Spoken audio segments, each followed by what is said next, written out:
नमस्कार दोस्तों। आज की इस स्टॉक स्पेसिफिक लर्निंग में हम लोग जानने की कोशिश करेंगे रिवीजन पार्ट ऑफ को इंक्लूड करते हुए, क्योंकि इस कंपनी को लेकर के हमने पहले भी स्टडी किया था। आज इसका रिवीजन कर रहे हैं और ये कह सकते हैं कि अभी इसका रिजल्ट इस क्वार्टर का नहीं आया, जो कि लास्ट क्वार्टर अक्टूबर टू दिसंबर का था। पहले हम इसको जानने की कोशिश करें कि आखिर एक साल के दौरान में इनके स्टॉक परफॉर्मेंस में लगातार गिरावट रही। इस इसको कहते हैं ट्रेंडिंग बिकवाली, ट्रेंडिंग प्रॉफिट बुकिंग के भी कह सकते हैं। चलिए जानने की कोशिश करेंगे। कंपनी है स्टील एक्सचेंज इंडिया लिमिटेड। इसकी रिजल्ट के प्रोस्पेक्टिव डेटा को लेकर देखा है तो कंपनी ने ये कहा है कि हम 24 जनवरी को अपनी रिजल्ट लेके आने वाले हैं। केवल और केवल उन्होंने रिजल्ट को लेकर कहा है और बाकी कुछ ऐसी बात नहीं, कहाँ पर जहाँ पे डिविडेंड हो, बोनस हो या कुछ राइट इशू हो। केवल ये है, उन्होंने बात ज़िक्र किया है कि हम क्या लेके आने वाले हैं, अपनी फाइनेंशियल्स को अप्रूव करने। कंपनी के कारोबार से समझ में आती है कि स्टील से रिलेटेड कंपनी कामकाज करती है, जहाँ पे इनकी प्रोडक्टिविटीज रेंज में देखा जाए तो टीएमटीज परिवार की बात कहती है और क्वालिटी मैनेजमेंट की बात कहती है। इसके अलावा अपनी प्रोडक्टिविटीज में केवल स्टील से मैन्युफैक्चरिंग की बात उन्होंने रखी है और नाम भी काफ़ी अच्छा है उसका। जो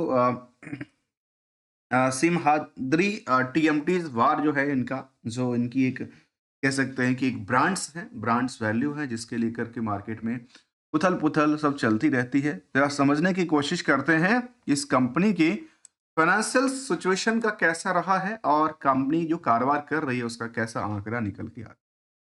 देखिए अभी तक का जो डेटाबेस यहाँ पे निकल के आई उसकी समरी डेटाबेस भी लेंगे और ट्रेंडिंग वेव, जैसे हमने देखा कि इनकी जो चार्ट की ट्रेंड रहा है उस ट्रेंड्स के मुताबिक मार्केट में लगातार प्रॉफिट बुकिंग रहा था। फिलहाल कुछ दिनों से खरीदारी का भी देखने को मौका मिला है लोगों को।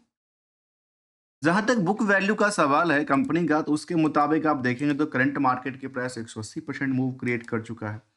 Near about the book value और इंटरेस्टिंग वैल्यू कह सकते हैं कि नियर अबाउट सेम के आसपास है, 10% के आसपास की गैपिंग की बात कहती है। इंडस्ट्रियल की पीई के मुताबिक आप देखेंगे तो इस कंपनी में जो निवेशकों को लेकर इंटरेस्ट जाहिर करता है वो क्वालिटीज जो हैं वो करीब 21 पैसे के आसपास के, उसके मुताबिक मार्केट की रेंज जो है करीब 50x के मुताबिक चल रहा है, जिसके मुताबिक मार्केट में करीब 10 रुपए के आसपास प्राइस फिक्स होती है। जबकि ये प्राइस जो है वो हायर भी ना है, लोअर भी ना है, और कह सकते हैं कि नियर अबाउट अभी जो प्राइस है वो लोअर साइड में ही दर्ज करती दिखी है।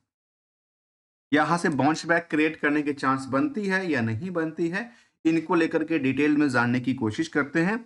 इनकी इस जो फंडामेंटल स्ट्रेटजी है कंपनी का बिजनेस मॉडल, उससे क्या मार्केट की जो आपस में कनेक्टिविटी है वो क्या सटीकता बैठती है कि नहीं। देखिए इसमें एक बहुत बड़े डिमेरिट की बात है। कंपनी में भले ही 52% के आसपास होल्डिंग प्रमोटर के पास है, लेकिन 98% से ज्यादा जो होल्डिंग है वो प्लेज करके रखे, मतलब इनके हाथों में कुछ नहीं, 0/0 बचा है।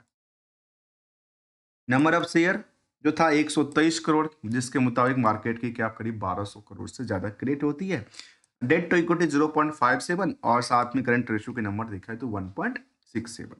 इसको देखने के बाद हमें पहले लगा कि शायद यहाँ पे डॉटफुल है, और वो डॉटफुल का नतीजा ये निकला जो कंपनी के पास जो नेट इनकम मार्जिन है ना वो काफी कम है। अब स्टील प्रोडक्ट में 2% की मार्जिन क्रिएट करती है। 18% की आसपास की बात करें तो आउटस्टैंडिंग इस का बना हुआ है, और मार्केट में outstanding versus net income net profit margin को देखेंगे, नेट प्रॉफिट मार्जिन को, तो कह सकते हैं कि करीब 780% के आसपास की आपस में गैपिंग की बात कहती है फ्रॉम द रिस्क फैक्टर। इसी के लिहाज से यदि इनकी ट्रेंडिंग वेव को देखें तो ट्रेंडिंग में फाइनेंशियल ट्रेंड कहता है कि ईयर एंड ईयर बेसिस के मुताबिक जो ग्राफ रहा वो अप डाउन के सिचुएशन से ऐसा देखने को मिला, जहां पे 21% से लेकर गिरावट के साथ साथ 118% तक की वृद्धि भी दर्ज करती है from the other source of income, जो कि इसके पीरियड और इसके पीरियड के मुकाबले कंपेयर किया जाए तो। साथ में क्वार्टरली डेटाबेस जो सामने आया उसमें जिसका जो ट्रेंड रहा वो अप डाउन की ट्रेंडिंग रही है, जिसमें ये देखा गया कि वाई के बेसिस पे जो ग्रोथ था वो डिक्लाइनिंग सिचुएशन में दर्ज करती दिखी, जहां 3% से लेकर के 174% तक की बात। ये जो डेटाबेस हमने लिया है ये गूगल फाइनेंस की हेल्प से हमने कैलकुलेटेड डेटा कैलकुलेट प्रेजेंट किया है। अब आते हैं कुछ अलग पहलू को लेकर के, आखिर कंपनी का ये जो रिस्क फैक्टर था, जो कि 18% और 780% की बात कहती है, वो कितने टाइम फ्रेम के लिए था। जो कंपनी 1999 में बनी थी, स्टील एक्सचेंज इंडिया लिमिटेड, जो कि manufacturing the sale of the steels and the related product and power generation का भी कंपनी कहती है कि हम कामकाज करते हैं, जो कि जितने भी माइनिंग वाली कंपनी होती है ना, वो सब पावर जनरेशन भी करती है, क्योंकि अपने पावर को सेविंग करने। एनएससी बीएससी लिस्टेड कंपनी है, और इसकी यदि हम कुछ पहलू की तरफ देखें तो कंपनी की डेटाबेस के मुताबिक हमें जानना ये पड़ जाएगा कि आखिर किस सेगमेंट से पैसे कमाती है। और सेगमेंट के लिए हमें सबसे बेटर लगता है कि भाई बीएससी के ऊपर जाते हैं, और बीएससी एक कैलकुलेटेड डेटा हमारे सामने प्रेजेंट करता है, जिसमें सेगमेंट वाइज क्या अर्निंग कंपनी का है। देखिए, सेगमेंट वाइज डेटाबेस के मुताबिक देखा जाए तो कंपनी का सबसे ज्यादा जो अर्निंग सोर्स है ना, स्टील्स प्रोडक्ट से है, दूसरा है जो पावर जनरेशन सेगमेंट से भी दर्ज कर। तो दोनों को आधार मान करके देखा जाए तो कंपेयर करना आसान हो जाता है कि आखिर से किस सेगमेंट से सबसे ज्यादा रिवेन्यू क्रिएट कर रही है। चलिए, यहाँ पे देखा गया कुछ और पहलू को देखते हैं, जहां पे ध्यान देने वाली बात होगी इनको लेकर के, अदर्स ऑफ इनकम और इंटरेस्ट ऑफ बर्डन को लेकर के। इसमें देखा गया कंपनी के पास जो इंटरेस्ट है वो काफी ज्यादा पे आउट होती दिखती है, जिसके मुताबिक आप इनका जो प्रॉफिटेबिलिटी नंबर है वो लगातार दबाव में बनती नजर आती है, जहां ऑपरेटिंग प्रॉफिट मार्जिन 10% के आसपास क्रिएट करते हुए भी इनकी सटीकता जो है ओवरऑल आते आते कितना परसेंट पे आ जाती है, 2% पे आ जाती है। जिसको लेकर कंपनी में देखा जाए तो कंपनी में जो कर्ज रहा बोरोइंग्स को लेकर के, वो बहुत ज्यादा नहीं था, लेकिन कभी ये देखा गया कि मार्केट में अप डाउन क्रिएट करती दिखी है। तब भी मानिए 350 करोड़ से ज्यादा 381 करोड़ की कर्ज रहा। ये सारे के सारे फंड गए कहाँ? तो सारे के सारे फंड जो है फिक्स एसेट्स और बाकी अदर एसेट्स के अंदर भी देखने को मिले, जिसके बेसिस पे हमने उसको क्या किया, कैलकुलेट डेटा ले। ट्रेंडिंग हमने जान ही लिया था। पीयर्स के मुताबिक अभी कंपेयर करेंगे कंपनी को, तो जहां पे रत्नामणि मेटल्स हो, शारदा एनर्जी जैसी कंपनी शामिल है, वहां पे स्टील एक्सचेंज इंडिया लिमिटेड भी शामिल है। और इन कंपनियों में बाकी कंपनियों के कंपैरिजन अब नेट इनकम सोर्स को देखेंगे, तो जहां पे कुछ कंपनियां, रत्नामणि जैसी कंपनी 11% तक की नेट इनकम सेव करती है, वहीं पे एनएमडीसी स्टील में 40% से ज्यादा की नुकसान बुक करती है, तो बाकी कंपनियां में कुछ अप डाउन की सिचुएशन के साथ साथ 2% तक की इनकम को सेव करने में कामयाबी हासिल कर। साथ इसका जो आउटस्टैंडिंग परसेंटेज रहा वो काफी ज्यादा दर्ज करती है। उसके पीछे वजह है जो इनका मार्केट में जो फंसी हुई चीजें हैं वो क्या कहती है, बहुत कम परसेंटेज के साथ कामकाज करती दिखती है। इसके अलावा लेटेस्ट कुछ अपडेट की तरफ देखा जाए, कुछ कंपनी ने लेटेस्ट अपडेट दिया हो फिलहाल के लिए, तो ऐसा कोई अपडेट फिलहाल के लिए नहीं है। कंपनी ने ये बस कहा था इनको payments of interest of secure non convertible debenture को लेकर के सर्टिफिकेट और पेमेंट की बात उन्होंने रखी थी। इसके अलावा अब जब रिजल्ट आएगा तो रिजल्ट के पर्सपेक्टिव से देखा जाएगा तो कितना इसका रिजल्ट का कैसा रहा है। इसके अलावा यदि आप रिस्क फैक्टर को जानने की कोशिश किया तो हमने देखा है करीब 2 महीने की रिस्क फैक्टर रही, जबकि पे आउट भी इनका 2 महीने के आसपास में रहती है, तो इसमें भी वही चिंता की बात तो नहीं दिखती है। निवेशकों के इंटरेस्ट के माने तो कंपनी में करीब करीब 3 लाख से ज्यादा निवेशकों का इंटरेस्ट जुड़ा हुआ है। एफआईडीआई में केवल डीआई की भूमिका है।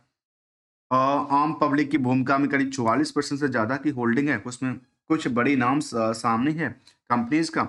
रेस्ट में देखा गया कि आम तौर पे आम निवेशकों का ही पैसा लगा हुआ है कंपनी में, ज्यादातर आम निवेशकों का लिस्ट शामिल करता है। इसके अलावा कुछ और पहलू पे ध्यान देने की कोशिश करें तो हमारे सामने निकल के आती है कंपनी में जो रिस्क वर्सेस रिटर्न है। रिस्क वर्सेस रिटर्न में ये आंकड़ा देती है कि कंपनी में रिस्क फैक्टर आज भी बहुत ज्यादा दर्ज कर, क्यों दर्ज करती है, इंटरेस्ट रेट को लेकर कहती है, डिविडेंड को लेकर कहती है, लेकिन उसको लेकर मुझे लगता है कुछ बड़ी हलचल क्रिएट नहीं होना चाहिए। पुअर सेल्स को लेकर कहता है और तो इसका प्लेज को लेकर कहता है, जहां पे पुअर सेल्स को लेकर ये आंकड़ा दिया कि सेल्स तो पुअर रहा लेकिन प्रॉफिट 133% ग्रो करती है। स्टॉक प्राइस में डिक्लाइनिंग सिचुएशन क्रिएट करती दिखी है। तो ये कुछ पहलू पे हमने इसको समझने की कोशिश किया जबकि इसके अलावा कुछ और बातों को शामिल करें तो ये कह सकते हैं कि कंपनी में ओवरऑल यदि हम कॉर्पोरेट एक्शन में देखें तो कोई भी डिविडेंड और का पार्ट्स नहीं रहा, केवल केवल ईजीएम करती दिखी। स्टैंड लोन डेटाबेस के मुताबिक हमने ये भी पॉइंट नोट किया कि कंपनी में सेल्स में डिक्लाइनिंग थी और साथ में net profit operating profit margin में बढ़ोतरी के साथ नेट प्रॉफिट मार्जिन में बढ़ोतरी भी दर्ज करती दिखी। तो कुछ चीज़ें अप और कुछ चीज़ें में डाउन ट्रेंड की बात रखी गई है। पिछले कुछ सालों की डेटाबेस के मुताबिक कंपनी में करीब करीब पिछले 5 सालों से डिमांड बढ़ी थी, आजकल डिमांड नहीं बढ़ी है।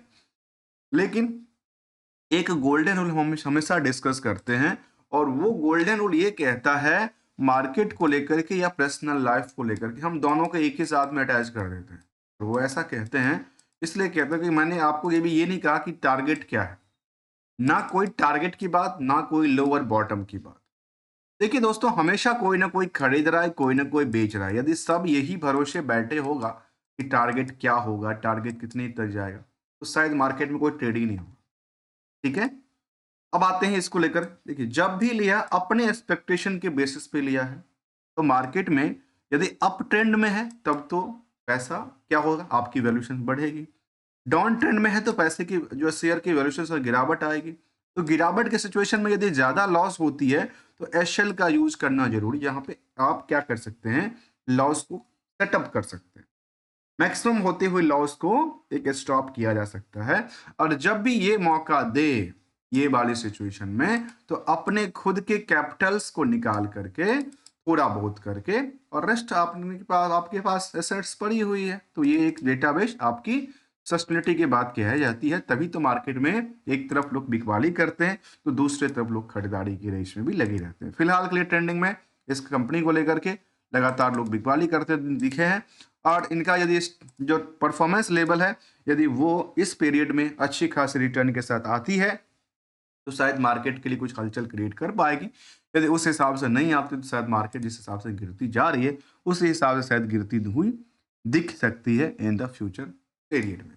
मिलेंगे कुछ नई लर्निंग के साथ, तब तक के लिए इसको कंपेयर करने के लिए जिंदल एसएडब्ल्यू, आरडीओम्स पाइप्स और बेड मुथास जैसे कंपनी से कंपेयर भी किया जा सकता है। मिलेंगे कुछ नई लर्निंग के साथ, तब तक के लिए यदि आपको अच्छा लगा हो तो वीडियो को लाइक, चैनल को सब्सक्राइब करना मत भूलिएगा। Only as a learning point of view से, विदाउट किसी ट्रेडिंग और एडवाइजरी को हटाकर। आइए, थैंक्स फॉर द ज्वाइनिंग दोस्तों।